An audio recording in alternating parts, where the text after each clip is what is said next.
ఈరోజు మన encounter news. నేను మీ కే విజయభాస్కర్. ఈరోజు ఈ దివ్యాంగులకి అనంతపురం మున్సిపల్ కార్పొరేషన్లోనే ఈరోజు ఒక 1008 మందికి కూడా నోటీసులు ఇచ్చి కూడా మీకు ఇంకా రాదు అని కూడా చెప్పడం జరిగింది. చాలా దారుణమైనది. ఇది చంద్రబాబు నాయుడు గారి యొక్క ప్రభుత్వం విశ్వాసఘాతం తప్ప మరొకటి కాదు.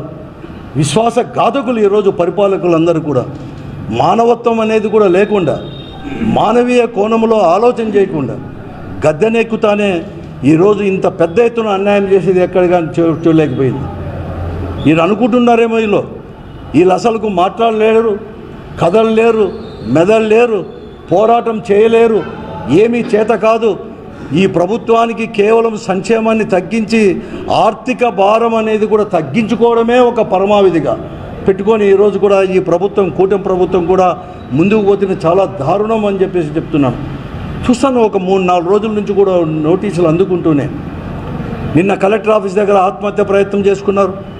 అలాగే నల్లమడ దగ్గర, జిల్లాలో ఎక్కడ చూసినా కూడా, రాష్ట్రంలో కూడా కిరసనాయిలు పోసుకొని మాకు చేత కాక ఇంకేం కాకుండా మేము బతకడానికి కష్టమని చెప్పేసి ఈరోజు ఆత్మహత్య ప్రయత్నం చేసుకుంటే ఎంత దారుణంగా వ్యవహరించిందో, ఎంత దారుణమైన పరిస్థితులు ఈ రాష్ట్రంలో ఉన్నాయో దీనివల్ల కూడా అందరూ కూడా అర్థం చేసుకోవచ్చు. అందుకోసం మీరు అందరూ కూడా కదలలేరని, మీరు పోరాటం చేయలేరు అనుకుంటున్నారేమో. కానీ నేను ఒకటే ఈ ప్రభుత్వాన్ని హెచ్చరిస్తున్నాను, మీరు మానవీయ కోణంలో ఆలోచన చేయండి.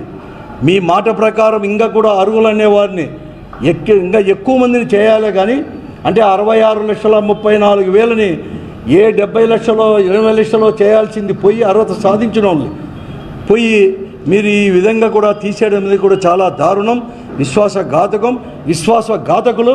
మీకు తీవ్రమైన పరిణామాలు కూడా ఉంటాయని చెప్పి హెచ్చరిస్తున్నాను. వారికి పోరాడే శక్తి లేకపోయినా కూడా వారికి అండగా వైఎస్ఆర్ కాంగ్రెస్ పార్టీ ఉంటుంది.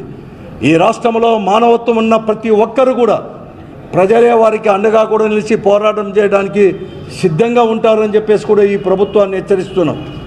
ఇప్పటికైనా తప్పుననేది కూడా సరిదిద్దుకొని సెప్టెంబర్ 1వ తేదీ యథావిధిగా కూడా ఏదైతే మీరు 2 లక్షలకు పైబడి కూడా ఈ అనంతపురం జిల్లాతో పాటు 2 లక్షలకు పైబడి ఈరోజు మీరు ఈ దివ్యాంగులకు ఏదైతే క్యాన్సిల్ చేస్తున్నామని చెప్పారో అవన్నీ కూడా పునరుద్ధరించి వెంటనే 1వ తేదీ అందరితో పాటు కూడా పెన్షన్లు ఇవ్వకపోతే ఈ దివ్యాంగులు అందరూ కూడా కదలలేరేమనుకుంటున్నాం. వీరందరితో కలిసి, వారి కుటుంబ సభ్యులతో, మానవత్వం ఉన్న వారందరితో కలిసి కలెక్టర్ ఆఫీసులో కూడా దిగ్బంధనం చేస్తామని చెప్పేసి కూడా మీకు హెచ్చరిస్తున్నాను. ఈ ప్రభుత్వానికి కూడా ఎక్కడ కానీ కదలలేము.